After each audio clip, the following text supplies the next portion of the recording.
आपके साथ में राखी सिंह। शुरू करते हैं खबरों का सिलसिला। पहली खबर डीग से। यहां पर अवैध खनन के खिलाफ पहाड़ी थाना पुलिस की बड़ी कार्रवाई देखने को मिली है। खसरा नंबर 162 की अवैध खनन की खान में कार्रवाई की गई है। यहां से 4 डंपर, 1 एलएनटी और 2 पोकलेन मशीन जब्त कर ली गई है। पुलिस की कार्रवाई के दौरान फरार हुए अवैध खननकर्ता और पुलिस की कार्रवाई से अवैध खननकर्ताओं में हड़कंप मच गया है। पहाड़ी थाना पुलिस ने कार्रवाई के बाद में खनिज विभाग को भी इसकी सूचना दे दी है और खनिज विभाग की मिलीभगत और साथ ही लापरवाही के चलते ही पुलिस ने इस कार्रवाई को अंजाम दिया है। अब अवैध खनन के खिलाफ कार्रवाई नहीं करने पर खनिज विभाग के अधिकारी कटघरे में हैं कि क्या सरकार खनिज विभाग के ऐसे लापरवाह अधिकारियों के खिलाफ में अब कोई कार्रवाई करेगी।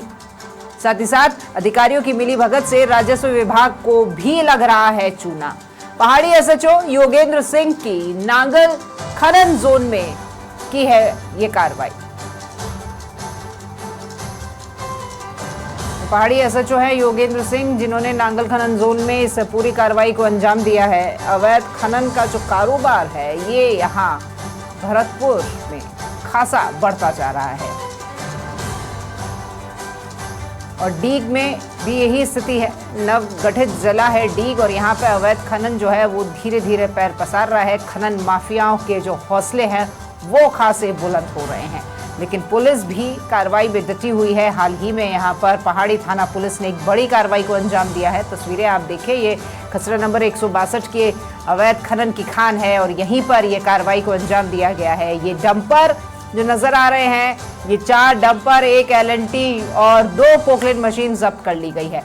चलिए ज्यादा जानकारी के साथ में डीग से संवाददाता रवि कुमार हमारे साथ फोन लाइन पर जुड़ गए हैं। रवि जी, अवैध खनन का जो कारोबार है ये काफी पैर पसार रहा है अब, लेकिन फिर भी पुलिस अपनी तरफ से पूरा दमखम लगाए हुए है। हाल ही की ये बड़ी कार्रवाई पुलिस काबिल तारीफ है। आप बताइएगा इस कार्रवाई को कब अंजाम दिया गया? जी बिल्कुल बताना चाहूंगा। जिस तरह से भरतपुर रेंज के आईजी हैं राहुल प्रकाश हैं, डीग जिले के एसपी राजेश मीणा है, उनके नेतृत्व में जो नवगठित जो डीग जिला है वहाँ अपराध रोकथाम के लिए लगातार कार्रवाई की जा रही है। बात अगर गौ हत्या की करें तो पुलिस ने ऑपरेशन नंदी प्रहार चला रखा है। बात अगर साइबर ठगी की करें तो ऑपरेशन एंटीवायरस और ऑपरेशन शील्ड चला है। ठीक इसी प्रकार जो डीग जिले के जो पहाड़ी थाना क्षेत्र में बड़े पैमाने पर अवैध खनन होता है, उस अवैध खनन को रोकने के लिए पुलिस ने एक ऑपरेशन चला रखा है, ऑपरेशन अरावली। उसी के तहत जो पहाड़ी थाना अधिकारी योगेंद्र सिंह है, उन्होंने देर रात को पहाड़ी थाना क्षेत्र के नांगल खनन जोन में बड़ी कार्रवाई की है। खतरा नंबर 162 का जो अवैध खनन का जोन है वहाँ कार्रवाई की है और बड़ी संख्या में जो मशीनरी है वहाँ जब्त की है। 4 डंपर जब्त किए हैं, 1 एलएनटी मशीन ब्रेकर है वो जब्त किया है, 2 पोकलेन मशीन भी जब्त की गई है। सबसे बड़ी बात है कि जो पहाड़ी थाना पुलिस ने जो कार्रवाई की है, एक तरह से इन्होंने खनिज विभाग है जो खान विभाग, उसकी कलई खोल कर रख दी है, क्योंकि पहाड़ी पुलिस ने ये कार्रवाई की है, जबकि इस कार्रवाई का हक खनिज विभाग का बनता है, खान विभाग का बनता है। लेकिन खान विभाग है जो भरतपुर जिले के डीग जिले का जो खान विभाग है या जो अधिकारी तैनात है वो कुंभकर्ण नींद सोए हुए हैं, उनको ये दिखाई नहीं देता। और इसी तरह ठीक कुछ दिन पहले गोपालगढ़ थाना अधिकारी ने भी ये कार्रवाई की थी अवैध खनन के खिलाफ। आज फिर से पुलिस ने कार्रवाई की है, लेकिन जो खान विभाग के अधिकारी हैं उनको इस बारे में कोई जानकारी नहीं है। अभी 15 मिनट पहले हमारे जो खान विभाग के खनिज अभियंता है केसी गोल उनसे बात की है, जब उन्होंने उनसे जानने की कोशिश की कि क्या कोई कार्रवाई खनिज विभाग ने पहाड़ी नांगल खनन जोन में की है, तो उन्होंने बिल्कुल साफ इनकार कर दिया कि मुझे इस बारे में जानकारी नहीं है, मैं पता करके बताता हूँ। आप अंदाजा लगा सकें किस तरह जो खनिज विभाग के अधिकारी हैं वो कुंभकर्ण नींद सोए हुए हैं। नहीं रवि जी, यहाँ नींद कुंभकर्ण की नहीं सोए हुए हैं ये अधिकारी। आप देखिए, वो कह रहे हैं कि मुझे जानकारी नहीं है। जानकारी नहीं है या जानकारी देना ही नहीं चाह रहे हैं, ये 2 अलग अलग शब्द हो जाते हैं, इनके मायने भी अलग है और यहाँ पर जानबूझ करके शायद देख करके भी अनदेखा किया जा रहा है।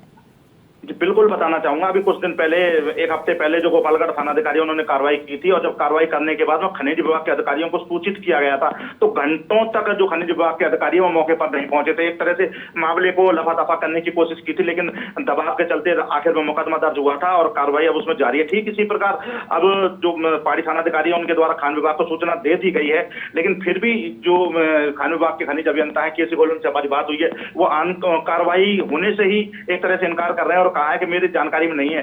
सबसे बड़ा सवाल होता है कि इतनी बड़ी कार्रवाई हो गई, इतनी मशीनरी जब्त कर ली गई पुलिस ने, लेकिन फिर भी खान विभाग जो खान विभाग उसको भनक तक नहीं है। और सबसे बड़ी बात यह है कि ये वही खसरा नंबर 162 है जिसकी हमने 2 महीने पहले खबर चलाई थी। बड़ी विस्फोटक एक तरह से खबर चलाई थी और उसके बाद में कार्रवाई हुई थी।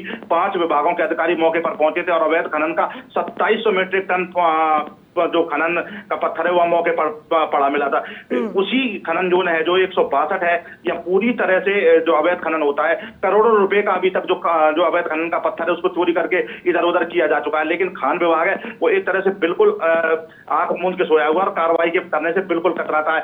अब खान विभाग की जो ये कार्रवाई है, इस तरह की जो लापरवाही है और अवैध खननकर्ताओं की जानकारी होने के बावजूद भी कार्रवाई नहीं करना, एक तरह से इनको सवालों के घेरे में खड़ा करता है। जी, सवाल तो साफ तौर पर उठेंगे ही रवि जी। देखिए, ये गृह मंत्री से का जुड़ा हुआ ये जिला भी है, जवाहर सिंह बेढ़म भी यहीं से आते हैं, बार बार ये मुद्दा उठाया भी जाता है, एक्शन भी लिया जाता है, पर एक्शन के बाद में कोई रिएक्शन निकलकर सामने नहीं आता है। एक्शन पर रिएक्शन आना बहुत जरूरी होता है, लेकिन रिएक्शन नहीं होता है, वो काम उसी गति से चलता रहता है। इसका मतलब मिलीभगत पक्की है।